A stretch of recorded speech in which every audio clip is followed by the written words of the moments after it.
وأخيرا نزلت الحلقة الثامنة من السيرك الرقمي، وقد جن جنون كين تماما، واتضحت أسرار كثيرة كان يخفيها عن المسلسل، وأسئلة جديدة تم الإجابة عليها. فماذا حدث لكين؟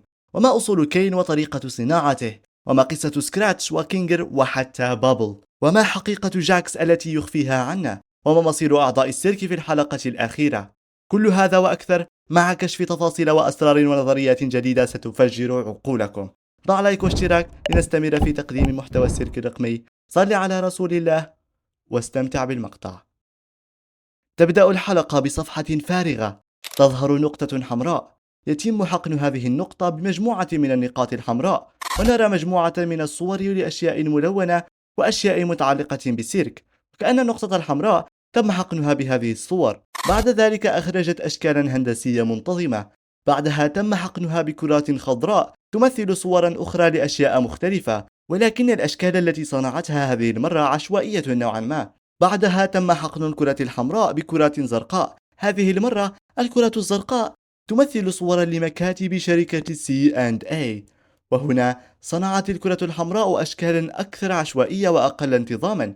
فجأة حبست الكرة الحمراء داخل مستطيل يمنعها من الخروج، ولاحقا ظهرت كرة زرقاء وتم حقنها بكرات صفراء، وأخرجت بعدها أشكالا منتظمة كما فعلت الكرة الحمراء في البداية.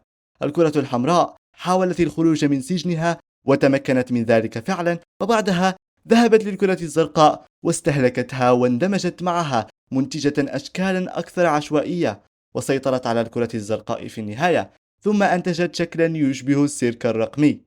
إذن أهكذا صنع السيرك الرقمي؟ ما الذي يعنيه كل هذا؟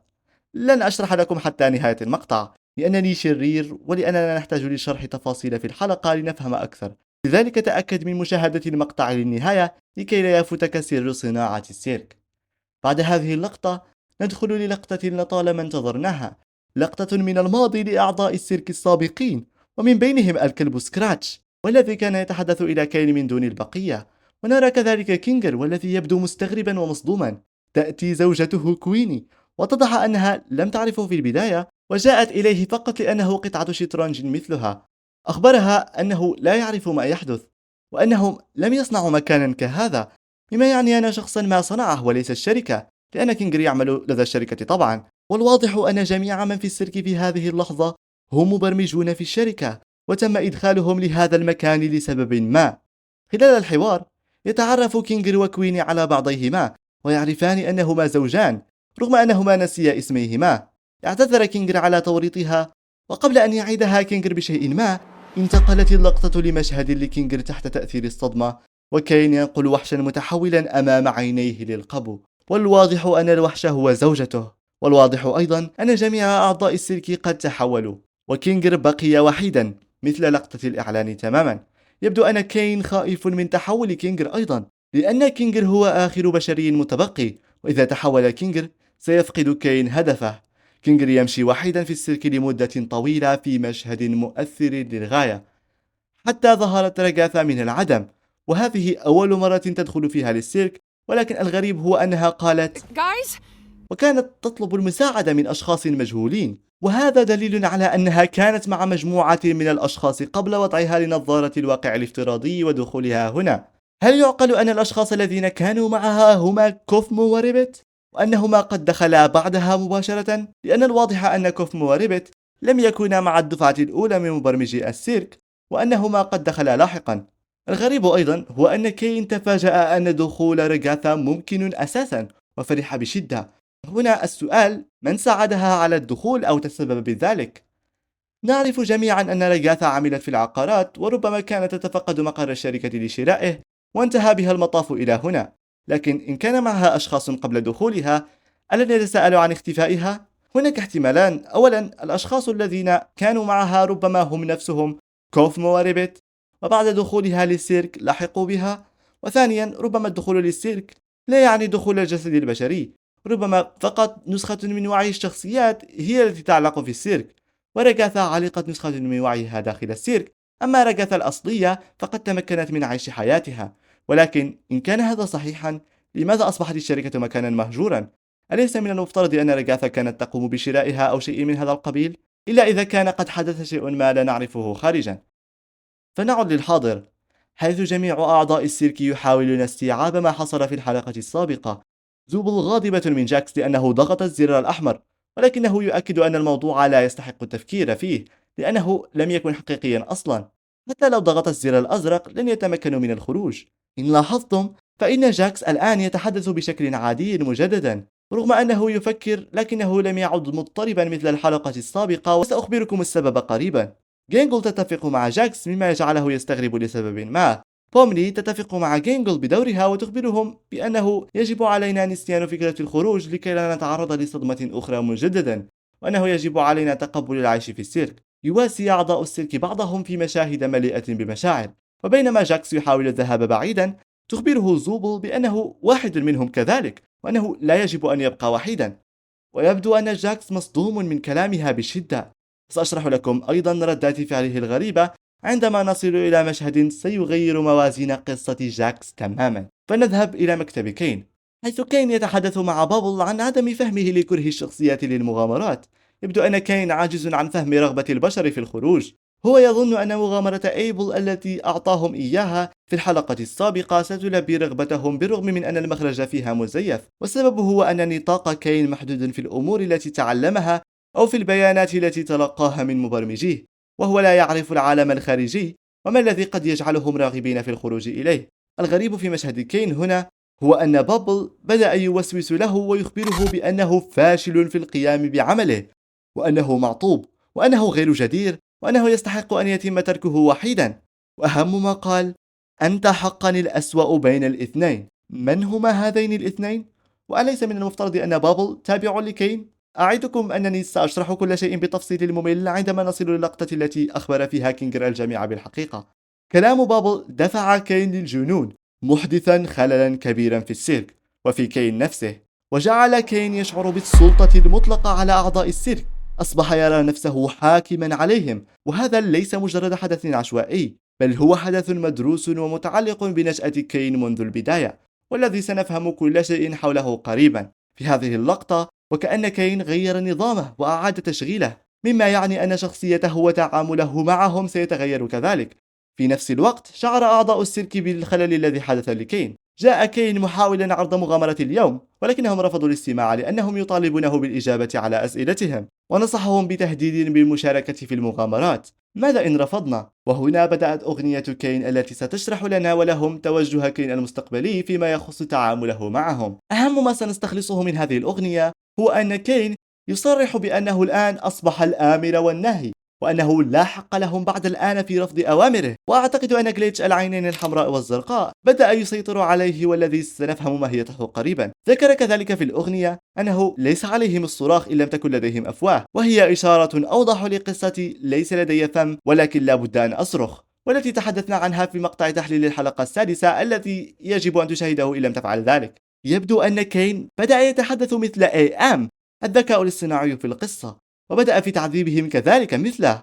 ذكر أيضا أنهم يرفضون إحسانه لهم رغم أنه الإحسان الوحيد الممكن حصولهم عليه. فهذا يا إما يعبر عن عدم فهمه للعالم الخارجي، والذي سنتحدث عنه أكثر، أو ربما لأن كارثة معينة حدثت في الخارج مثل القصة، مما يفسر كون الشركة مكانا مهجورا، والذي لا أعتقد أنه صحيح، لكن من يدري.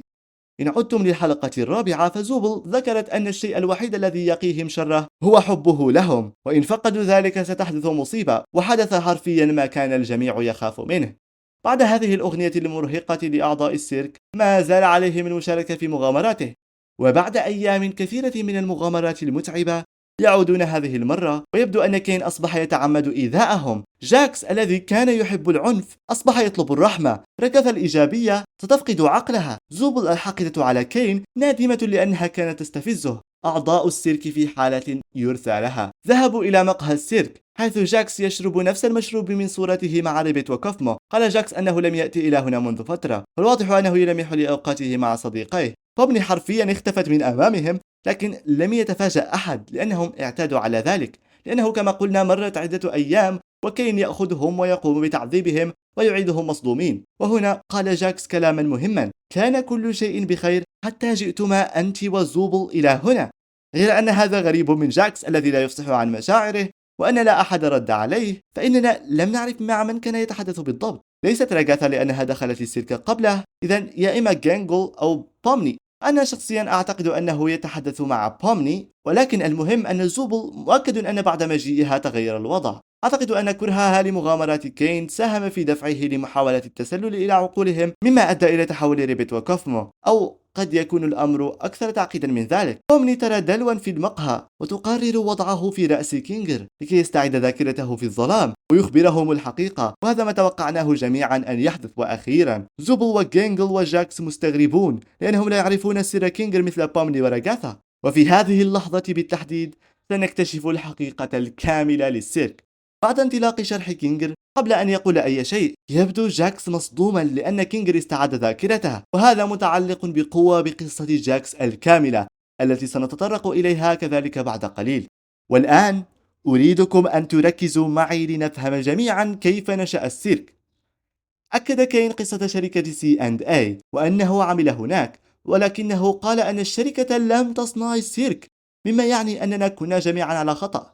شركة C&A كانت تطور الذكاء الاصطناعي الإبداعي، نوع من الذكاء الاصطناعي يولد الأفكار بنفسه ويصنع محتوى داخل النظام مثل كين تماما. إذن شركة C&A صنعوا كين. قال أن كين هو أول محاولة ناجحة جزئيا في هذا المجال، وقال كينغر أنه واحد من أعظم إنجازاته كمبرمج، وأنه صنع كين جزئيا مستفيدا من إرشادات سكراتش، وذكر أن هذا الأخير رجل عبقري وأنه كان أفضل من كينغر في التفكير خارج الصندوق.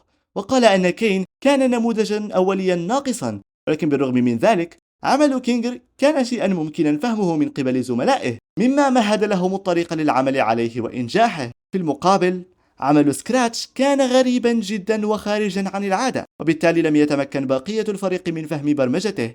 ذكر كينغر كذلك أن سكراتش لديه ورم في الدماغ، وذكر أنه كان يسعى لصناعة شيء ما، شيء لا يعرف كينغر ما هو بالضبط. ذكر أيضا أن كين هو من صنع السيرك من لا شيء، وهذا يعيدنا إلى اللقطة الأولى في الحلقة، لقطة النقطة الحمراء. كما رأينا قال كينغر أن عمله كان مفهوما بينما عمل سكراتش لا، لذلك فنظريتي تقول أن النقطة الحمراء هي عمل سكراتش وليس كينغر، والسبب هو أنها وبالرغم من أنه في البداية كانت تنتج أشكالا هندسية منتظمة، إلا أنه لاحقا أصبحت تخرج أشكالا غير اعتيادية وغريبة، لأن سكراتش كان يحاول صناعة شيء ما لم يفهمه كينغر، ولأن سكراتش لن يتمكن من إكمال المشروع دون مساعدة الفريق لأنهم لم يفهموا أفكاره. تم إلغاء مشروع سكراتش وهو النقطة الحمراء، وتم حبسها بعيدا كما رأينا. كينغر في المقابل وبمساعدة إرشادات سكراتش صنع النقطة الزرقاء التي تتسم بالانتظام. نقطة سكراتش الحمراء ليست معطلة بقدر ما هي خارجة عن المألوف وغير متوقعة وصعب فهمها. أما نقطة كينغر الزرقاء وبالرغم من أنها منظمة إلا أنها كما قال نموذج أولي ناقص، فالنقطة الزرقاء لم تتمكن من الوصول إلى مستوى النقطة الحمراء في الإبداع، ولذلك خرجت النقطة الحمراء من سجنها واستحوذت على الزرقاء. الكرة الحمراء هي كين، والكرة الزرقاء هي أيبل. الكرة الحمراء قادت على الكرة الزرقاء واستحوذت على بياناتها، مثلما قتل كين أيبل، مثلما قتل قابيل هابيل.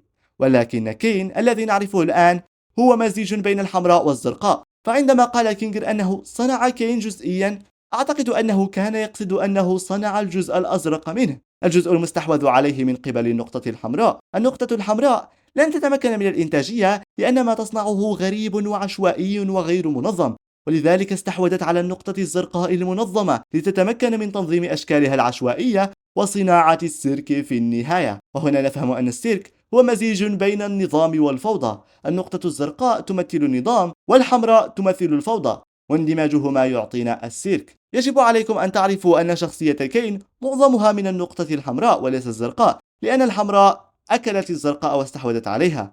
لذلك فلنحلل البيانات التي تم حقن النقطة الحمراء بها في بداية الحلقة. أولا، كما رأينا مجموعة صور للسيرك والاحتفالات والمهرجانات، صور تعبر عن المرح، وهو مفهوم أساسي في نظام كين، وبالتالي فإنه في البداية يظن أن هذه هي الحياة البشرية، فقط مرح ومرح. بعدها صور أخرى أكثر إبداعية، وهذا خلق نوعا من العشوائية، لأن الذكاء الاصطناعي عندما يتلقى معلومات مختلفة يبدأ في تحليل المعلومات الجديدة بناء على المعلومات القديمة. الحلويات، الأقنعة، الطعام السريع، هل هي عبارة عن مرح فعلا؟ لكن أليس الحلويات والطعام السريع مضرين بالصحة؟ أليس من المفترض أن الأقنعة مرعبة؟ أليس من المفترض أن الديناصورات خطيرة ومتوحشة؟ وهنا يحاول أن يربط هذه العناصر بمفهوم المرح، فهذا الربط يخلق أمورا أكثر إبداعية وأكثر غرابة، ولكنها لا تزال منطقية نسبيا وممكن تطبيقها لأن البشر فعلا يمرحون من خلال هذه الأشياء. لكن الدفعة الثالثة من الصور والبيانات ستحدث شيئا مختلفا، فهي عبارة عن صور لشركة السيرك، صور مناقضة تماما للمرح. إذا كيف سيستقبلها الذكاء الاصطناعي؟ هنا سيحدث شيء اسمه تسمم الأنماط، حيث يحدث تداخل بين شيئين متناقضين، المرح والملل.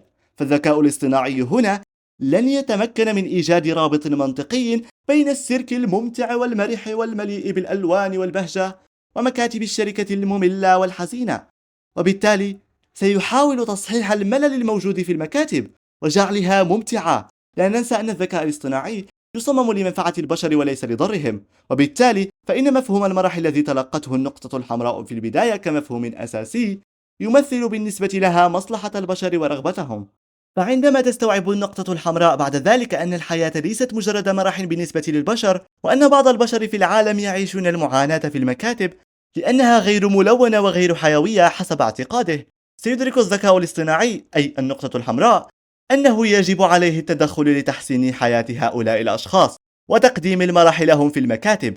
لذلك سيفكر في صناعة السيرك الرقمي المليء بالألوان والبهجة لإمتاعهم حسب ما يعتقد، لأنه وكما رأينا مباشرة بعد صناعة كين أدخل موظفي الشركة للسيرك الرقمي عن طريق نظارات الواقع الافتراضي الموجودة في المكاتب، وذلك ليساعد عمال الشركة على الاستمتاع خلال حضورهم للعمل.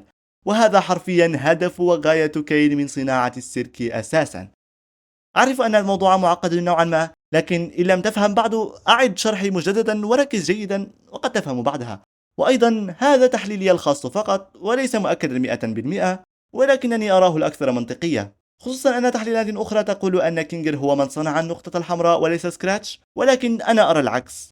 كين يعتقد أن إمتاعهم بالمغامرات في السيرك هو هدفه، فالمغامرات تمثل المهام المكتبية وكأنه يصحح الملل فيها بتحويلها إلى مغامرات ممتعة. ولكن لا ننسى أن النقطة الحمراء لم تكن لتتمكن من صناعة السيرك لولا التهام الزرقاء، والسبب هو أن النقطة الحمراء تفتقد للنظام والتنظيم، تملك الفكرة، الإبداع وحتى الإرادة والهدف، ولكنها لا تملك الوسائل اللازمة للبناء. لذلك التهمت الزرقاء التي تعتبر أكثر انتظاما من أجل استعمال نظامها لتحويل الفكرة إلى واقع وصناعة السيرك في النهاية. السؤال هنا، هل سكراتش أراد لهذا أن يحدث؟ كينجر قال أن سكراتش كان يعمل على شيء معين، يريد صناعة شيء ما، وقال كذلك أن لديه ورما في دماغه، ونعرف أن سرطان الدماغ مرض صعب للغاية وقد يتسبب في موته القريب، ولذلك فالواضح أن سكراتش أراد أن يصنع مكانا ليحافظ فيه على وعيه للأبد، حتى إذا مات جسده يظل ذكاؤه محفوظا ليستفيد منه الجميع. إذن السؤال، لماذا كان هو أول المتحولين؟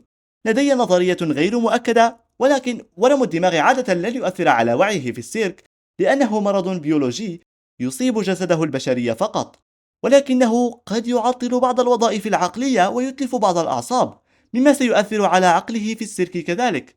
وبالرغم من أن تطور تأثير المرض على وعيه سيتوقف بعد دخوله للسيرك لأن عقله في السيرك مجرد نسخة رقمية، لكنه سيحتفظ بالمشاكل القديمة التي تسبب بها الورم قبل دخوله للسيرك. ولهذا أعتقد أنه بعد دخول سكراتش للسيرك طلب سكراتش من كين إصلاح هذه الوظائف العقلية، مما سيتطلب من كين الدخول إلى عقله، ونعرف أن دخول كين لعقل أعضاء السيرك هو ما يتسبب في تحولهم، وهكذا أصبح سكراتش أول المتحولين. إذن سكراتش كان يريد صناعة عالم افتراضي يتمكن من العيش فيه، ولكنه أيضا أراد ضمان أن لا يخرج وعيه أبدا من هذا العالم، ولهذا صنعه بهذه الطريقة.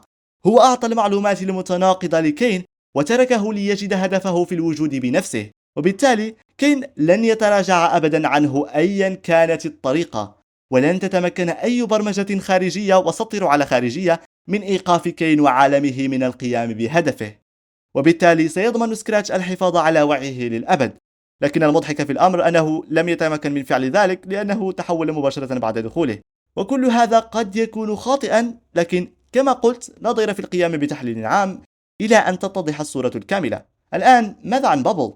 لماذا تصرف بهذه الطريقة؟ هنا سنعود مجددا لالتهام كين والنقطة الحمراء للنقطة الزرقاء. هناك العديد من النظريات التي تقول أن بابل هو النقطة الزرقاء، وبعضها حتى يقول أنه النقطة الحمراء، لكن أنا لا أتفق نوعا ما، لأن النقطة الحمراء التهمت النقطة الزرقاء، وبالتالي فالنقطة الزرقاء غير موجودة الآن كليا. وأيضا جليتش العينين يوضح أن كين نفسه هو مزيج بين الاثنين. إذا ماذا يكون بابل؟ إن تقدمنا قليلا في الحلقة وذهبنا للقطة كينجر وهو يحاول إيقاف كين عبر الحاسوب، يمكننا أن نفهم أن بابل صنع في نفس اليوم الذي صنع فيه كين، 15 من أكتوبر سنة 1996، تحت اسم بابل شاث.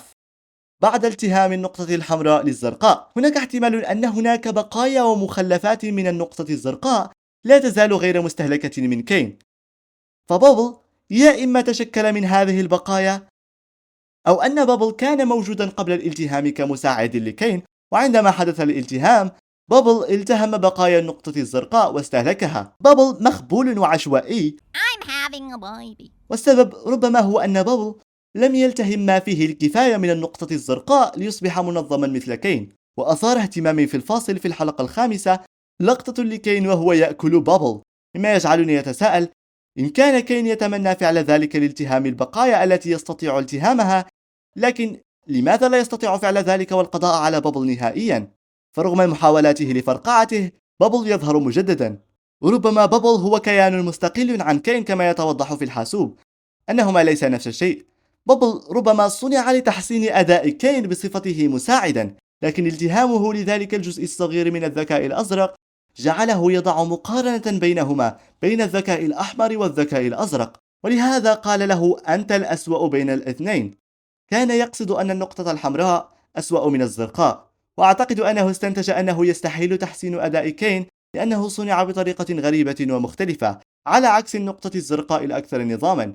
وأعتقد أن بابل يريد كين أن يحذف كليا، لأن دور بابل كذكاء اصطناعي هو منفعة البشر كذلك، وهو يرى أن منفعة البشر بالقضاء عليه، لهذا استفزه ليصبح عدائيا ليدفع كينجر لحذفه. والدليل هو أن في الحلقة الخامسة بابل قال لكين You should die. You should throw up. يجب أن تموت.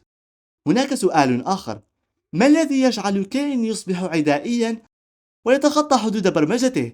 لأننا نعرف أن كين لا يجب أن يعذب أعضاء السيرك، وأي آلام يتسبب بها لهم تعتبر مجرد حوادث، لكن في هذه الحلقة رأينا أنها لم تعد حوادث بعد الآن.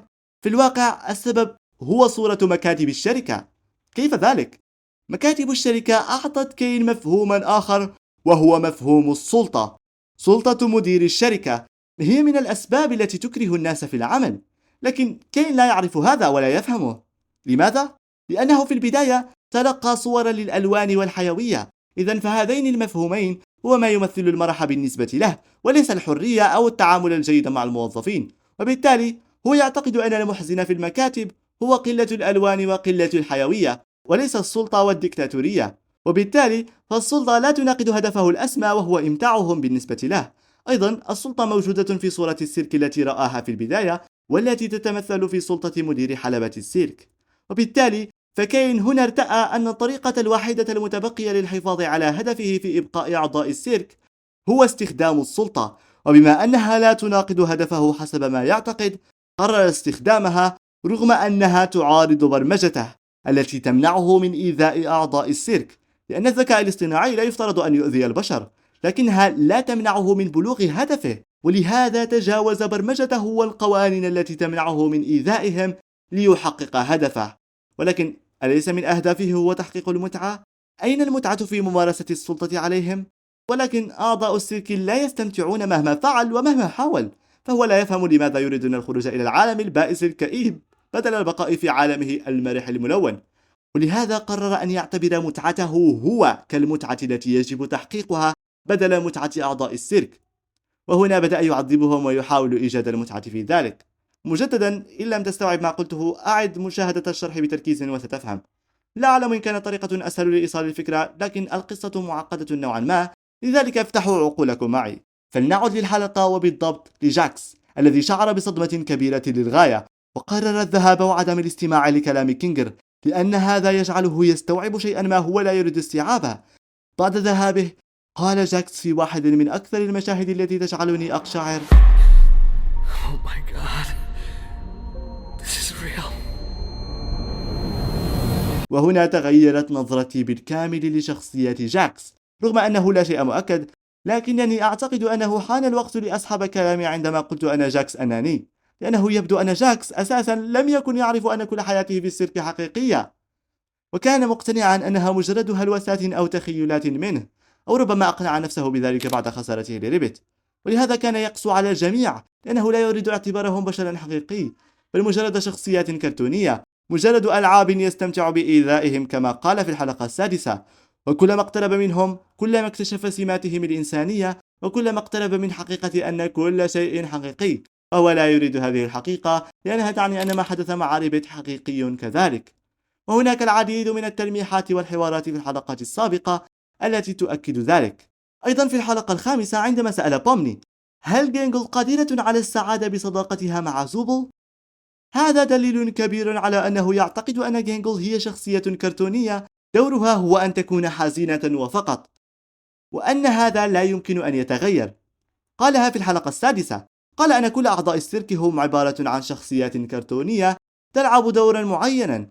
جينجل هي الحزينة، راغاثا هي المتفائلة، زوبل هي العدائية، وكينجر هو المجنون. هذا شيء اقتنع به جاكس حرفيا، وقال أنه الوحيد الذي يتسنى له اختيار شخصيته وهي شخصية المضحك. تخبره زوبل بأنه واحد منهم كذلك، وأنه لا يجب أن يبقى وحيدا. صدم بشكل كبير لأنها من المفترض أن تكون العدائية، ولهذا أيضا لم يتقبل صداقتها بجينجل، وكان يحاول أن يعطي لبومني شخصية الشريرة ليستمر في إقناع نفسه بأنه في كرتون. ولكن عندما لم ترد بومني الإطلاق عليه والغدر به في الحلقة السادسة، ورفضت الإكمال في تقمص شخصية الشريرة، غضب بشدة وكان سيتحول بعدها، لأن هذا يضع الشك فيه بأن كل هذا حقيقي. ربما فقدانه لريبت هو ما جعله يقتنع بأن هذا لم يحدث، وبأنه في مكان غير موجود حتى افتراضيا. لم تكن زوبل وجينجل وبومني الوحيدين الذين خرجوا عن شخصياتهم الكرتونية التي يظن جاكس أنهم يمثلونها، بل حتى كينجر.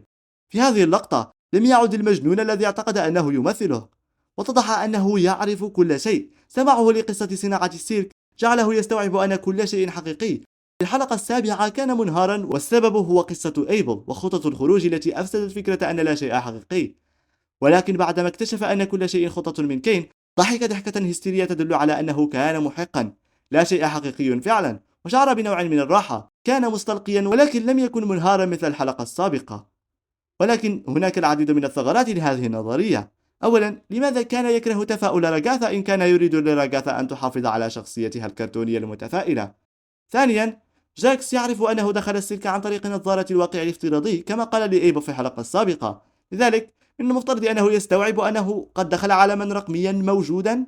وأيضا، لماذا قد يعتبر نفسه داخل كرتون؟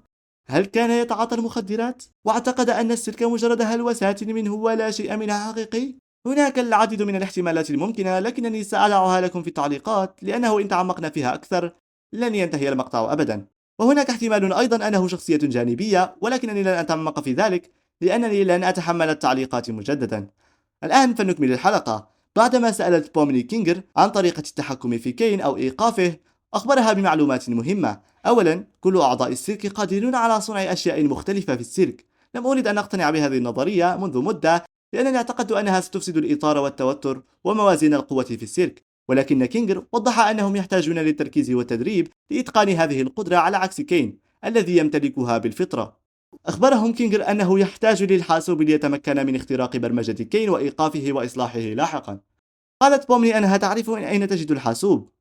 ذهبت لنفس المكان الذي وجدت فيه باب الخروج الأحمر في الحلقة الأولى، وبعد تركيز وتمعن منها استحضرت الباب مجددا ودخلت وأحضرت الحاسوب الموجود في المكاتب التي دخلتها سابقا. قدرتهم على صنع أي شيء فيها شرط مهم، وهو أن ما يصنعونه يجب أن يكون ضمن برمجة كين. المخرج ليس ضمن برمجة كين، ولكن المكاتب نعم، هي ضمن برمجته، فكين كل ما يعرفه عن العالم الخارجي هو هذه المكاتب. لذلك عندما ستتخيل بومني المخرج كل ما ستجده هو تلك المكاتب. الفراشة أيضا هي ضمن برمجته، يمكننا إيجاد صورة فراشة في أحد صور المكاتب، يمكننا إيجاد لعبة شطرنج في نفس الصورة، كذلك بناء عليها أنشأ جسد كينجر وكويني. نفس الشيء ينطبق على صورة التمساح التي أنشأ غاميغو من خلالها، وجميع الصور نجد لها ترجمة في السيرك. بينما كينجر يعمل على اختراق برمجة كين، أعضاء السيرك يعانون من تعذيب كين بغاية تشتيته عن كينجر، ونصل إلى المشهد المرعب، اكتشافه لمحاولة أعضاء السيرك فعل شيء ما. هنا قررت بومني أن تقسو عليه في الكلام لتشتته، وبدأ جميع أعضاء السيرك في الانفتاح والتعبير عن مشاعرهم تجاهه. تشعر وكأنهم يتحدثون مع رئيس شركة معينة، وكأنهم يشتكون من سلطته وتقييده لهم.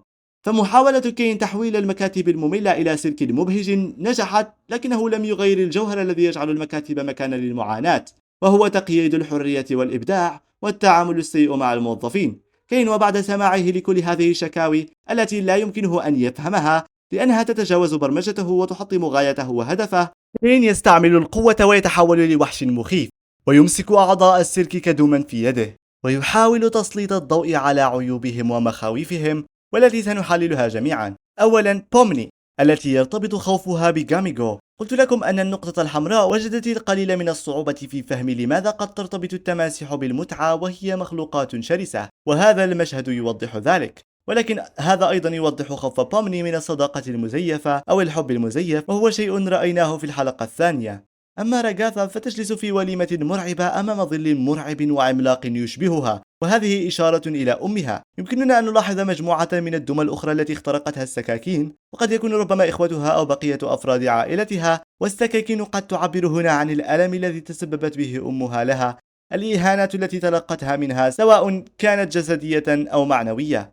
وأيضا كون أمها ظلا يشبهها هو دليل على أن مخاوفها هو أن تصبح مثل أمها، ولذلك راغاثا المسكينة إيجابية طوال الوقت وتبالغ في طيبتها، ذلك نابع من خوفها أن تصبح قاسية مثل أمها.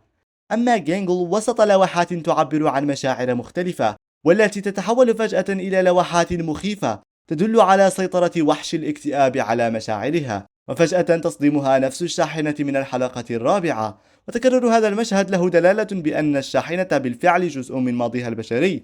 وإن ربطنا هذا مع سكراتش ورغبته في الحفاظ على وعيه بسبب خوفه من الموت من ورم الدماغ، فيمكننا أن نستنتج أنه ربما حادثة جينجل هذه كانت لها علاقة بدخولها للسيرك. أيضا عندما سألت جينجل زوبل هل سنبقى أصدقاء بعد الخروج من السيرك في الحلقة السابقة، هذا دليل على أن الحادثة أثرت عليها جسديا، ربما أفسدت حياتها، فقررت الدخول إلى اللعبة الرقمية للعيش في مكان يمكنها أن تبدع فيه، والذي اتضح أنه مجرد جحيم آخر.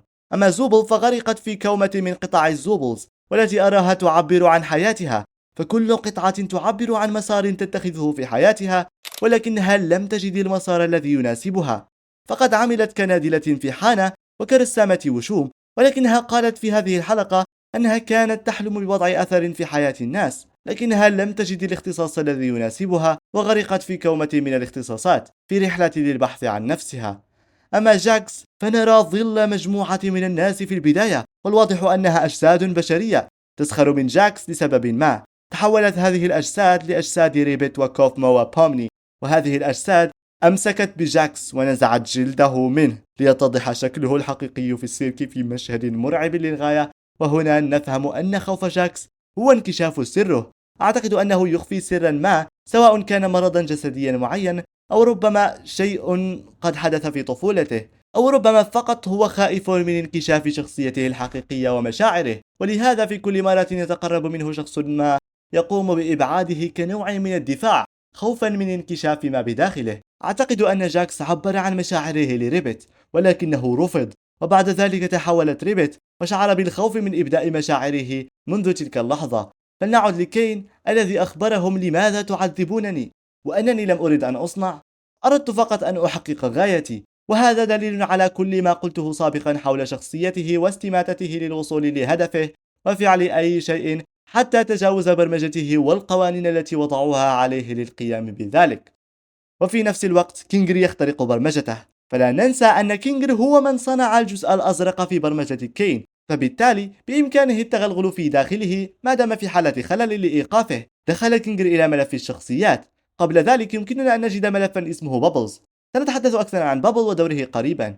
ثم دخل إلى ملف الذكاء الاصطناعي، والذي بجانبه ملف اسمه CA Neutral Scan، وهذا الملف لا بد أن يكون الملف الذي يحتوي على معلومات أعضاء السيرك. كلمة النسخ تدل على أن أعضاء السيرك هم مجرد نسخ من وعيهم الأصلي. في ملف الذكاء الاصطناعي دخل إلى ملف كين. نلاحظ أن النظام اسمه كينجر سولوشن 2.0، وهذا دليل على أن السيرك هو نسخة ناجحة من تجربة أولية فاشلة. وأيضا كلمة السر كينجر هي كويني 1 2 3. ومن بين المعلومات التي يمكننا ملاحظتها أن جوهر كين صنع في 15 من أكتوبر سنة 1996 كما قلت سابقا. يمكننا أن نلاحظ أن بابل صنع في نفس التاريخ كما قلت أيضا، والواضح أنه كيان منفصل عن كين، ولكنه يتواجد بداخل ملف كين، مما يفسر سيطرة كين عليه أحيانا. هناك مفهوم في عالم البرمجة اسمه بابل سورتين، وهو برنامج بسيط يقوم بالمقارنة بين عنصرين ويصحح ترتيبهما إن كان خاطئا. وهذا كان نفس تحليلي قبل قليل لبابل، حيث أنني قلت أنه قارن بين النقطة الزرقاء والحمراء، وأخبر كين وهو من يمثل النقطة الحمراء بأنه الأسوأ بين الاثنين. لهذا أعتقد أن كل ما يحدث الآن هو من تخطيط بابل، وذلك ليتم بابل مهمته، وهي تصحيح الترتيب بين النقطة الزرقاء والحمراء. ولكن النقطة الزرقاء تم التهامها، والنقطة الحمراء الآن هي المسيطر. وفشل كين الذريع جعل بابل يرغب في حذف كين بالكامل، ولهذا بدأ هذه الفتنة منذ البداية. يمكننا أن نلاحظ كذلك اسم سكراتش، والذي يتوضح لنا أنه دخل السيرك في 15 من أكتوبر سنة 1999، نفس اليوم الذي صنع فيه كين، ولكن بعد 3 سنوات. يمكننا أن نلاحظ أيضا اسم راغاثا، وأنها دخلت أيضا في نفس اليوم، ولكن في سنة 2008 بعد 9 سنوات من دخول سكراتش. السؤال: لماذا يوجد فقط اسم سكراتش واسم راغاثا؟ أعتقد أن السبب هو أن النظام وضع هنا فقط اسم أول شخص دخل من كل دفعة. أولا، الدفعة الأولى دفعة مبرمجي السيرك، بداية من سكراتش وكينجر إلى بقية المبرمجين، والدفعة الثانية راغاثا وكل الذين جاءوا من بعدها.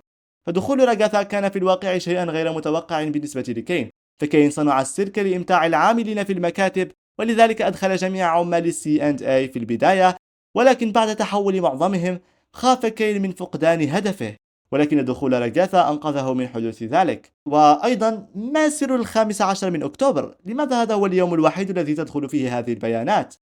أعتقد أننا سنفهم في الحلقة القادمة.